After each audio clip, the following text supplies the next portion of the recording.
News Only 24. News Only 24.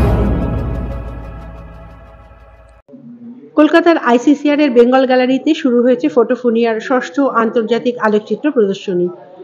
100-রও বেশি আলোকচিত্রী তোলা 300-রও বেশি ছবি এখানে প্রদর্শিত হয়েছে। শুধু আমাদের দেশেই নয়, ইউএসএ, নাইজেরিয়া এবং ওমান থেকেও আলোকচিত্রীরা ছবি পাঠিয়েছেন এখানে। 25শে ডিসেম্বরের সন্ধ্যায় শুরু হলো এই প্রদর্শনী, চলবে 26শে ডিসেম্বর পর্যন্ত। ফটোফোনিয়ার ষষ্ঠ আন্তর্জাতিক আলোকচিত্র প্রদর্শনী শুরু হয়েছে কলকাতায়। 25শে ডিসেম্বর বড়দিনের সন্ধ্যায় আইসিসিআর এর বেঙ্গল গ্যালারিতে এই প্রদর্শনীর উদ্বোধন হয়।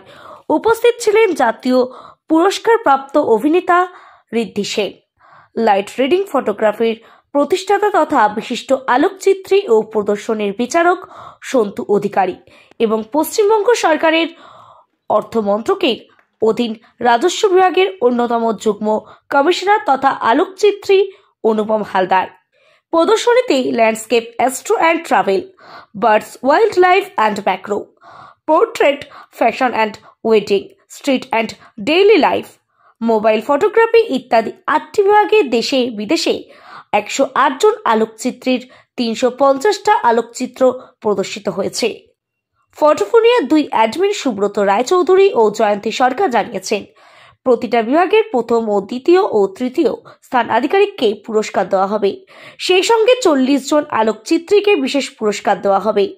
এছাড়াও অংশগ্রহণকারী সকলের জন্য থাকছে শংসাপত্র ও মেমন্টো। দুদিনের এই প্রদর্শনী চলবে 26শে ডিসেম্বর পর্যন্ত। দর্শকরা দুপুর 3টে থেকে রাত 8টা পর্যন্ত প্রদর্শনী ঘুরে দেখতে পারবেন।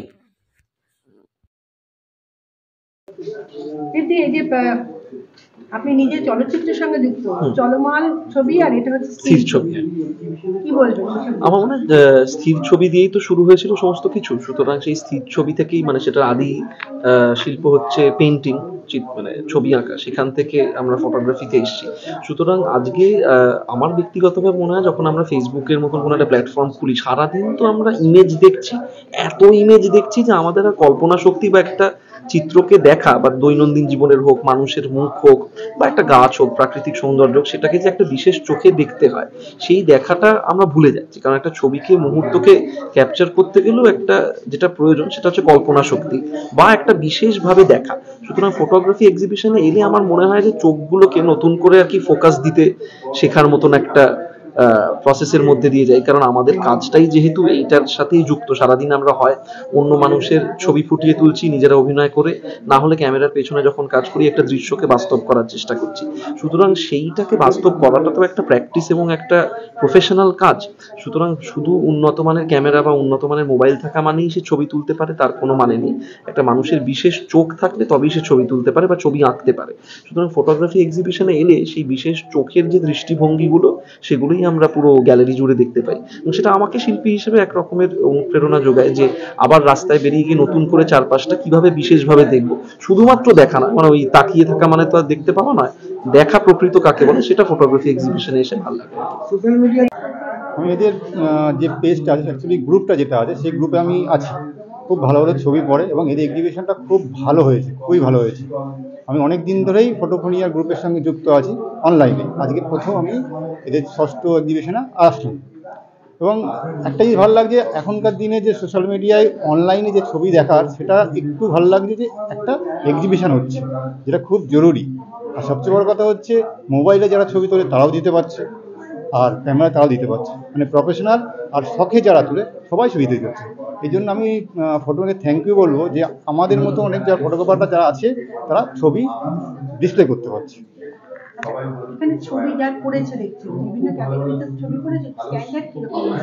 স্ট্যান্ডার্ড ভালো, কিন্তু কিছু ম্যাক্রো ছবি 2-4টে দেখলাম, খুব ভালো ম্যাক্রো। কিছু ওয়াইল্ড লাইফের কিছু ভালো আছে, কিছু বার্ড ফুটে খুব ভালো আছে। ওভারঅল খুব ভালো,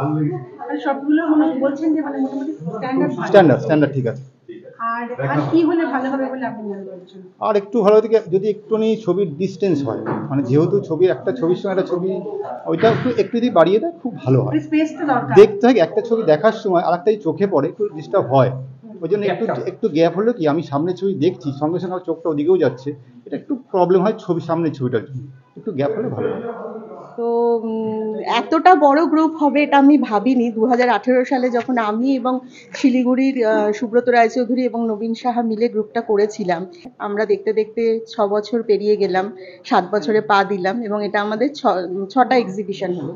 তার মধ্যে এর আগে আমাদের শিলিগুড়িতে 2টো এক্সিবিশন হয়েছে, আর কলকাতাতে এখানে ICCR-এই হয়েছে প্রতিবার 4টে এক্সিবিশন হলো। তো এবারে আমাদের 100-র ওপর পার্টিসিপেন্টস আছেন এবং 300-র বেশি ছবি আছে। আর বিভিন্ন ক্যাটাগরির ছবি আছে, landscape, portrait, bird, wildlife, street, monochrome, তারপরেতে ডকুমেন্টারি, বিভিন্ন ক্যাটাগরির এখানে ছবি আছে। আচ্ছা, একটা প্রশ্ন রয়ে যাচ্ছে, সেটা হচ্ছে আপনারা উপরে গ্যালারিটা পাননি বলে কি আমরা যে ছবির সংখ্যা একটু সংখ্যাটা কম হয়েছে এবারে। সংখ্যাটায় আমি যে ছবিগুলো টানিয়েছি, গ্যাপটা অন্যবারের চেয়ে কম। গ্যাপটা কমও শুধু নয়, কিছু মানে অনেক পার্টিসিপেন্টসকে মানে ফিরিয়ে দিতে হয়েছে যে গ্যালারিটা পাইনি বলে। নন্দলাল বোস পাওয়ার কথা ছিল, পরবর্তীকালে এটাও আমাদের পাওয়ার কথা ছিল না, আমাদের দিয়েছিল অবনীন্দ্রনাথ। তবে অবনীন্দ্রনাথ খুবই ছোট হল, তো ফলে যার জন্য অনেককে ফিরিয়ে দিতে হয়েছে, বলেছি না আমাদের ফুল হয়ে গেছে, জায়গা নেই। তাও মানে কিছু লোকের রিকোয়েস্ট তো ফেলতে পারিনি, তো তার জন্য এইরকম আর কি হয়েছে। আর একটু গ্যাপে টাঙানো হয়, সেটা এবারে দিতে পারিনি। এটা তো শুধু এক্সিবিশন নয়, এখানে আপনার প্রাইজও দেন। হ্যাঁ, কিভাবে করেন? প্রত্যেকটা ক্যাটাগরি ওয়াইজ প্রাইজ আছে? হ্যাঁ, ক্যাটাগরি ওয়াইজ প্রাইজ আছে। এছাড়া আমাদের একটা স্পন্সরশিপ প্রাইজ আছে, সেটা হচ্ছে মানে সেটাও ক্যাটাগরি ভিত্তিকই। তো আমাদের জয়পুরের একজন বিজনেসম্যানের কাছ থেকে আমরা 3 বছর হলো কিছু স্পন্সরশিপ পাচ্ছি। তো উনি ওনার বাবার মেমোরিয়ালে একটা অ্যাওয়ার্ড দিচ্ছেন, সেটা কাইন্ডসে দিচ্ছেন, কোনো মানিটারি নয়। তো যেমন আমার ল্যাপটপ ব্যাগ দেওয়া হয়েছে, এর আগে ইলেকট্রিক কেটেল দেওয়া হয়েছে, এবারেও ননস্টিক ফ্রাইং প্যান দেওয়া হচ্ছে। 40 জনকে দেওয়া হবে। 40 জনকে দেওয়া হবে। যারা করছে, হ্যাঁ হ্যাঁ, তাদের মধ্যে 40 জন পাবে ছবির ভিত্তিতে। এখন আপনাদের গ্রুপে মেম্বারের সংখ্যা কত? আমাদের তো এটা মূলত ফেসবুক ফটোগ্রাফি গ্রুপ, তো সেই অর্থে আমাদের 99টা দেশে 7200-র ওপর মেম্বার আছে। আর এখানে বিদেশ থেকে ছবি এসেছে? হ্যাঁ, এখান থেকে US এর পার্টিসিপেন্টস আছে, নাইজেরিয়ার পার্টিসিপেন্টস আছে, আর ওমান থেকে আছে, এরকম বিদেশের কিছু পার্টিসিপেন্টস আছে। বেঙ্গল গ্যালারি থেকে নিউজ only24.com-এর জন্য সাধনা দাস বসু।